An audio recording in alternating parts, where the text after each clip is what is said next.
This podcast is sponsored by Picmonic. In 2011, two medical students came up with the ingenious idea to combine medical education with unforgettable characters and ridiculously memorable stories. Featuring over 35,000 high-yield facts and graphics, Picmonic has helped over 600,000 students improve exam scores and perform better clinically. Picmonic has resources for pre-med and medical students, as well as other healthcare professions. Check out the show notes for a link to their website. Mention the podcast when you subscribe. With Picmonic, you can study less, but remember more. The Black Doctors Podcast highlights the stories of minority professionals with the goal of inspiring others. If you like what you hear, please subscribe and share with others, because the next generation can't be what they don't see. Tune in every Monday to hear our stories told by us. Hello and welcome back to the Black Doctors Podcast. This week I'm so excited to be speaking with Dr. Uchenna Anani. She is an assistant professor of pediatrics and specialty trained in neonatology.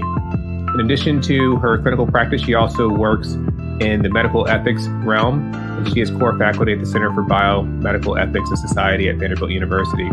Dr. Anani was also one of my classmates at Howard University College of Medicine. So good to have you on the show and connect and see what you've been up to. Welcome to the show. Thank you so much. I've been a huge fan of the podcast. I'm glad to have an opportunity to speak. So thank you so much. So Dr. Anani, when did you get interested in medicine? So that's a great question. My initial exposure to medicine was actually through my mother. She is a neonatal nurse, still practicing. Oh, wow. Has been practicing for about 30 plus years now. And she is the reason why I'm interested in medicine, and more specifically interested in neonatology. So kind of throughout my grade school, high school education, I was drawn to sciences, biology, anatomy and physiology. And I actually knew I wanted to be a neonatologist before I realized I had to be a pediatrician first before becoming a neonatologist. So once I figured that part out, I was like, okay, that's completely fine. But my exposure to or interest stems from my mother. Wow. And what part of the country did you grow up in? So I grew up in Alabama. My parents are from Nigeria. So I'm a child of immigrant Nigerian parents. And so I was raised within the Nigerian culture, but also within American culture as well. And so we grew up in a household that focused a lot on education and working hard and really aspiring to achieve your dreams. So I accredit my success and all that I am to my parents. And your journey kind of, after high school, rather, your journey kicked off. You went to Howard University for undergrad, correct? I did. What was your experience like in DC, Chocolate City? I loved it. Honestly, when I decided that I wanted to go to Howard for college, I really was looking for an institution where I could really explore Black diaspora and culture. Mm-hmm. I was really drawn to Howard for that reason. Another reason is Howard has a accelerated BS MD program, basically a pipeline from your bachelor's straight into medical school. And it actually is an accelerated program. So it's 6 years. So you would actually do 2 years of undergraduate and then go directly into medical school. The first 2 years, I know, right? The first 2 years count towards your bachelor's. So you achieve a bachelor's and then you obviously complete medical school and get your MD. So I was a very determined individual. I really knew what I wanted to do. I wanted to become a doctor. And so I was very interested in that program when I heard about it. And when I was accepted, I said, this is great. I can go to a wonderful undergraduate university and also a wonderful medical school. And I was excited to be accepted into the program. And you finished at Howard in 2012? For medical school, yes, 2012. Medical school. And at that time, did you couples match? We did, yes. Me and my... Let's talk about that. Yeah. So it was a very interesting experience. It was stressful at the time, obviously, right? Because you're trying to align your career path with your significant other. So Love, my husband now, he is an emergency medicine physician. So he was applying into emergency medicine, which I believe is still now and at the time a pretty competitive program. Yeah. And so I was applying into pediatrics. So because my program was not my program interest was not necessarily as competitive, I applied a little bit more broadly to other programs kind of across the Northeast, Midwest, and South. That's the areas that we were interested in looking into. And so I definitely casted a wide net, so to speak. But luckily, it worked out really well. We ended up couples matching in Michigan, not at the same program, but within a few hours of each other. So we were still able to live together, but just commute out to our individual programs. So I matched at University of Michigan, Ann Arbor for pediatrics, and he matched at Central Michigan University in Saginaw. How was your pediatric residency experience? Is everything that you hoped and dreamed? Well, you wanted to be a neonatologist, but you had to do pediatrics first. How was that program at Michigan? So the program at Michigan is a wonderful program. It's very robust. You get to see a lot in terms of pathophysiology. And then also their neonatology program is wonderful as well. So I was really pleased with my education and training at University of Michigan. It wasn't a program that I was very familiar with before I applied. I think during again, thanks to the couples match, I was trying to make sure I was considering all of our options. So I initially had never really considered living in Michigan, but after looking up the program and all that it had to offer, it was really a really great opportunity and kind of fit all the criteria that I was looking for. And so we were very pleased to match at Michigan. And while you were there, you had to get ready to apply yet again to neonatology. So can you kind of break down and define for listeners what is encompassed in the field of neonatology? Yes. So I usually tell individuals, parents particularly, that I am a baby doctor, specifically a baby ICU doctor. And so that entails taking care of infants who require the intensive care unit. So that can range from extremely premature infants. We take care of infants as young as 22 weeks gestation. Wow. Which is approximately 18 weeks premature from term being 40 weeks versus a full term infant that may require ICU care for lots of chronic medical issues or needs from a congenital heart disease standpoint or primary lung issues or a gamut of different things. So we see a wide range of, although we're taking care of infants specifically, we see a wide range in terms of pathophysiology and complexity. So I really love my job, obviously. I'm biased, but it makes a lot of us nervous. Oh, man. Sure. Oh, yeah. Pediatric anesthesia is not my strong suit. I'll take a month and up, healthy. Yeah, no. Again, Love's an ER doc, and he says every time they have an infant or a young baby come into the ED, everyone kind of gets really anxious and nervous. And I'm just like, oh, I'll take a baby anytime. Yeah, you can phone a friend. Yeah, so I'm like, I'm fine with that. Adults, I'm like, oh, hold on, let me figure out that again.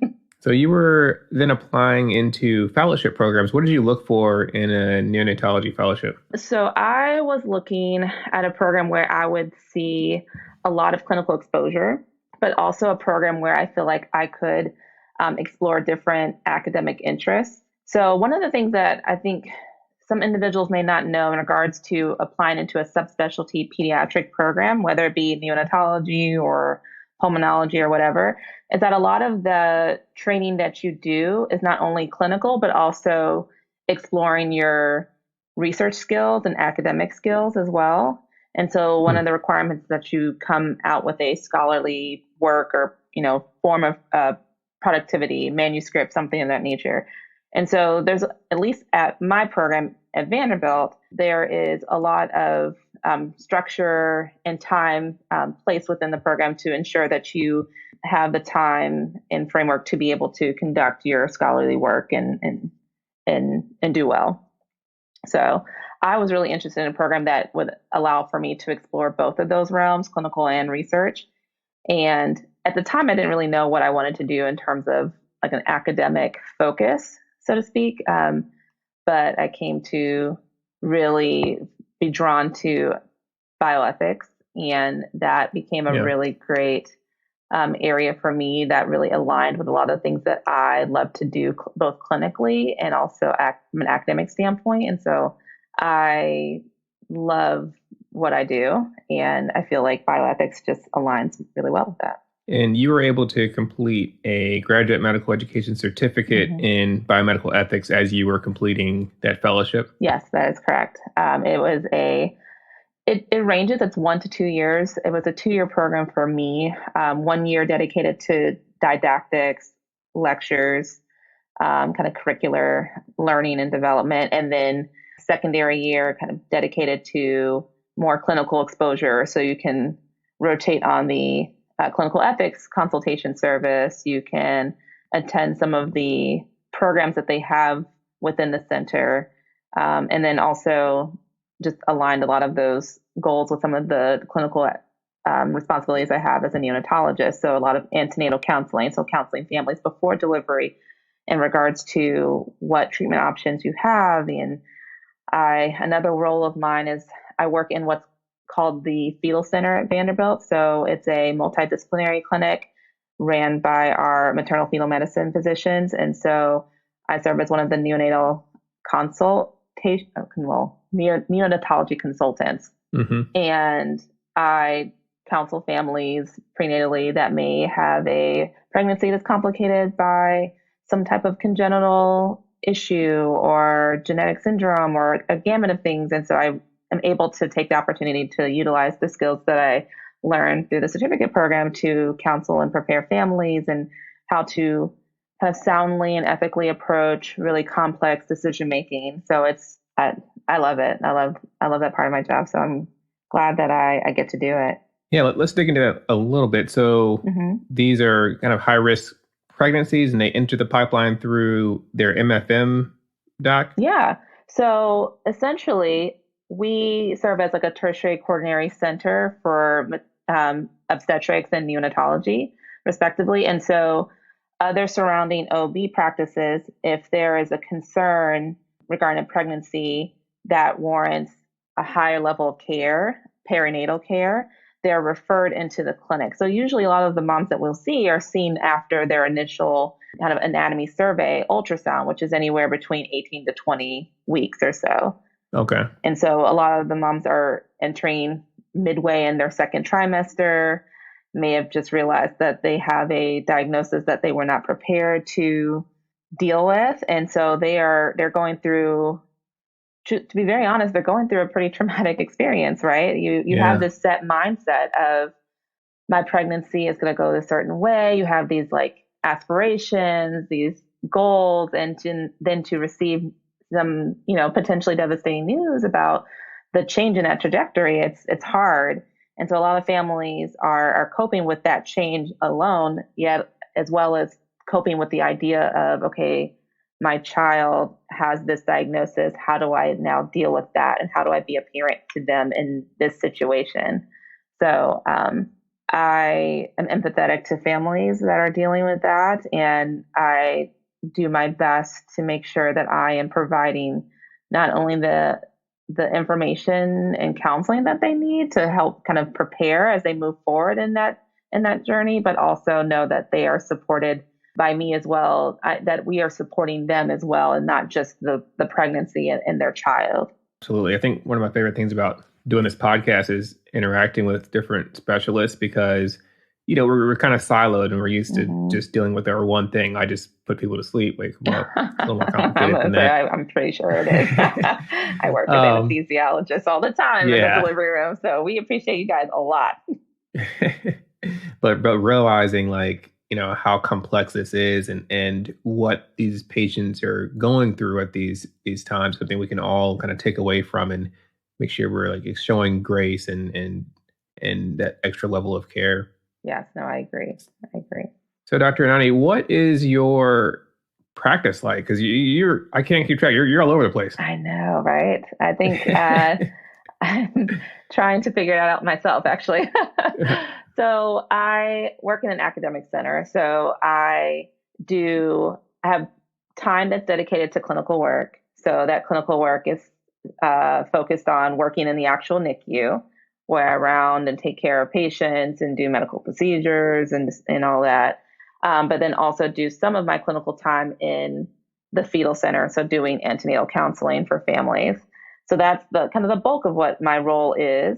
About 80% is dedicated to my clinical time, and then 20% is dedicated to kind of scholarly work and academic work. And within that space, I do some teaching, some education, both medical school and GME, so resident and fellow teaching. And then the rest of that time, I do scholarly work in bioethics. So I really do a lot of qualitative research on interactions between families and physicians and medical teams surrounding different areas of treatment decision making, whether it be periviability, antenatal counseling, dynamics surrounding enrollment and research for clinical trials, or even really just treatment decision making surrounding an uncertain diagnosis. So that's kind of the range and gamut of what I do from a bioethics research standpoint.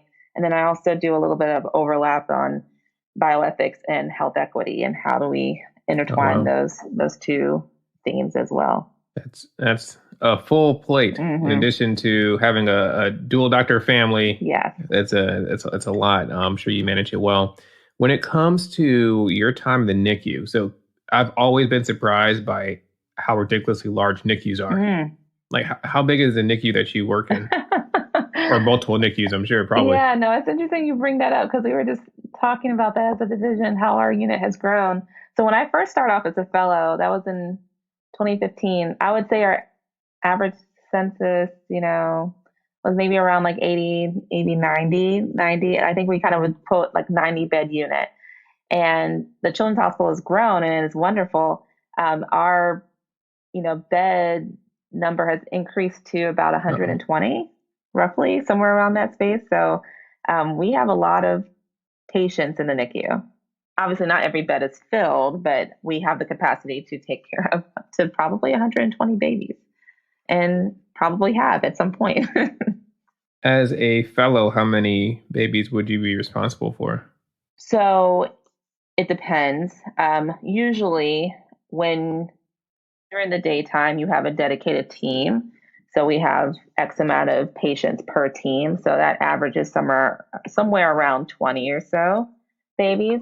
When you're on call at night, it's a little different. So there was a fellow that's on over in our main children's hospital. And so that would constitute 70 plus babies. And then we have another NICU that's in the delivery hospital in the adult side.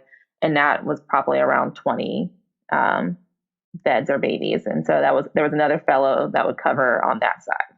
And would you mind breaking down, like, say, a 24-week preemie's delivered? What kind of care do you provide? Yeah, no, that's a great question. So there are a lot of different things that we do to provide care for a 24-week premature infant. One of the first things that we try to be mindful of is making sure that the baby stays warm. So we'll actually raise the temperature in the delivery room, particularly if it's in the OR. We know that those rooms tend to be cold, so we'll actually raise the temperature in the room to make sure that the baby stays warm, and then also place them in like a plastic covering to ensure that they stay warm.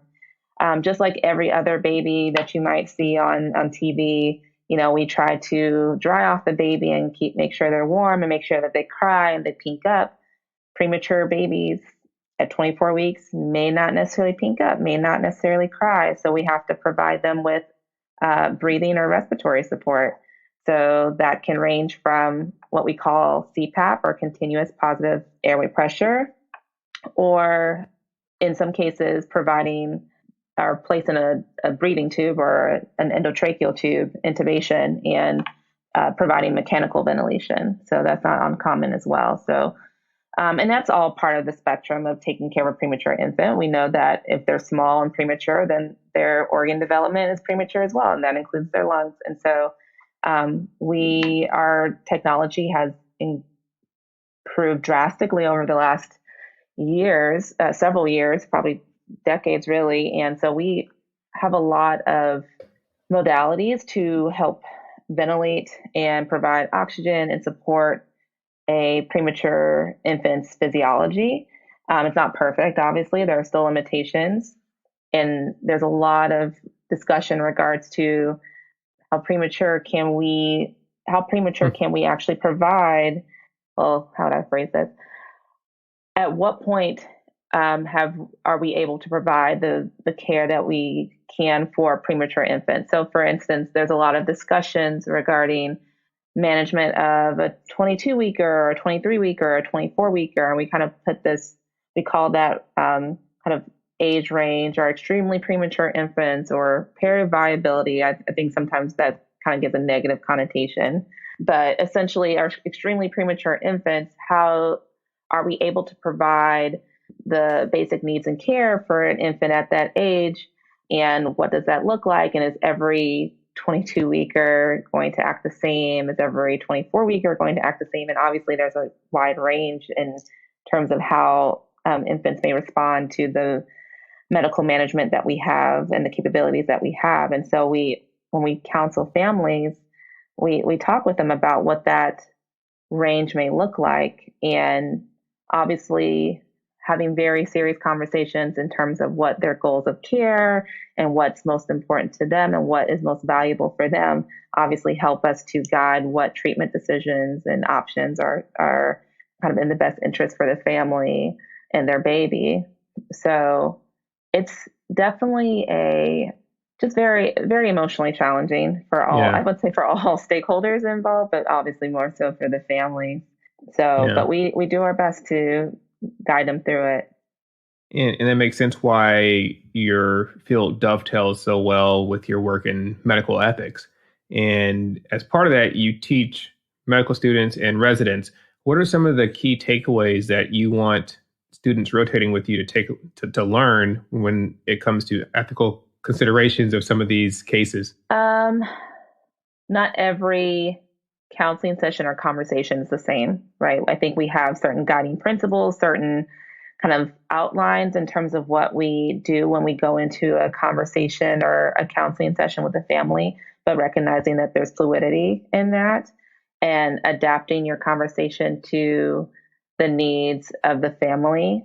I think we talk a lot about within ethics about engaging in what's called shared decision making. So where you're equally providing the information and kind of mutually together, the medical team and the family or the parents, in terms of the decision, but it's often not really shared, so to speak, right? I think there are a ton of families that come into this space and don't even know what to ask or what's available or what to do.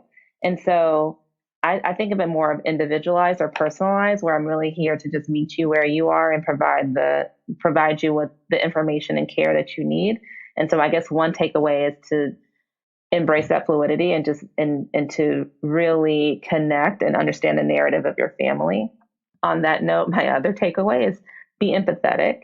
You know, I think sometimes we see this every day, so we're just so used to it. Like this is just part of our routine, like work environment, but this is not something that these families are used to. And we have to pause and truly take in the fact that this is painful and traumatic, and they're going through a lot of different emotions, and we really need to be empathetic. And I guess for me, one of the things about healthcare that I think is so interesting is that even as someone who works in healthcare, I know that I myself am going to require healthcare or caregiving from someone at some point in my life.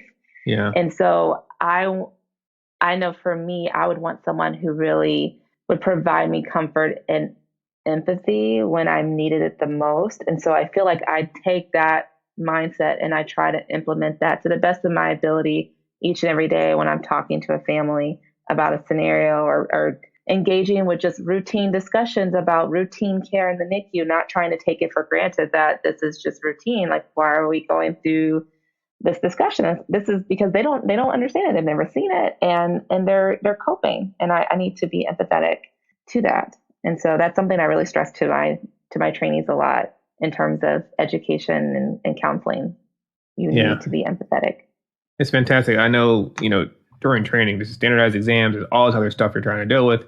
And every day now, like, I appreciate those softer skills of medicine and like the conversations that you have to have and those things you may not usually get in medical education, but thankfully you're there to teach that. So Dr. Anani, as we start to wrap up, let's end on some positives. What are some of the good things that you see in the NICU? So one of the positives I love to see is when a family comes and visits after they've been discharged. Usually they're, seeing one of their subspecialists for a follow-up appointment, and they will do a drive-by and say hello to some of the NICU nurses that took care of them and the doctors. And I had this one mom, I saw her and I just gave her this big hug. I was like, oh my gosh, like, it was amazing. And honestly, the thank yous, we recognize it's a hard job to work in an ICU setting and to also work in a setting where families are going through a lot. And it's really nice to just see the positive outcomes for families to come and visit, just briefly, and to obviously adhering to COVID precautions and rules, and just the thank you cards. So it's great. It makes it worthwhile for sure. Well, Dr. Uchenna Anani, thank you so much for joining us on Black Doctors Podcast. Thank you for sharing your incredible specialty of neonatology. And folks, thanks for tuning in, because representation matters. Thank you. I appreciate it. The Black Doctors Podcast is a nonprofit, volunteer passion project with the goal of inspiring all who listen. If you enjoy listening, tell a friend about the show or share a link on social media. We are a small team and can use all the help we can get. You can reach us at the Black Doctors Podcast on Instagram or at Stephen Bradley MD on Twitter or Instagram. Tune in next week for another episode of the Black Doctors Podcast, because representation matters.